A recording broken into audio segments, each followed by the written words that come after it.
ফের মানবিক নজির একতা ফাউন্ডেশনের। শারদীয় উপহার পেল 103 শিশু। বীরভূমের কীর্ণাহার থানার রুইপুর গ্রামে মহালয়ার দিনে দেখা গেল এক অন্য ছবি।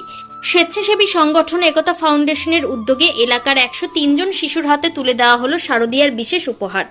ছোট ছোট শিশুদের মুখে আনন্দের ঝলকানি যেন ছড়িয়ে দিল উৎসবের আবহ।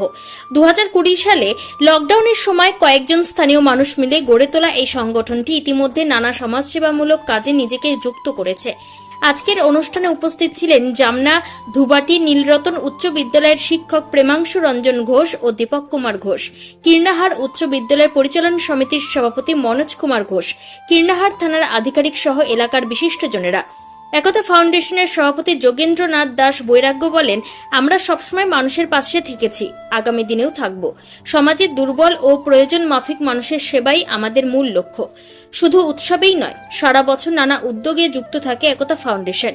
স্বাধীনতা দিবসে ম্যারাথন দৌড়, শীতে শীতবস্ত্র বিতরণ, রক্তদান শিবির, বিনামূল্যে স্বাস্থ্য শিবির সহ আরো বহু সামাজিক কাজ করে চলেছে তারা।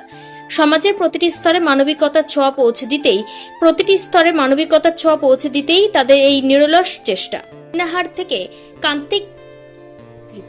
বীরভূমের কীর্ণাহার থেকে কার্তিক ভান্ডারীর রিপোর্ট, তারাপীঠ টিভি। এই ধরনের অনুষ্ঠানে একটু আগে পরে হয়, একটু কোথাও থেমে যেতে হয়, কোথাও তাড়াতাড়ি হয়, একটু ধৈর্য ধরে আমাদের সহযোগিতা করুন, এটাই সকলের কাছে আমি কামনা করব। সকলকে শারদ শুভেচ্ছা জানিয়ে আমার বক্তব্য শেষ করব।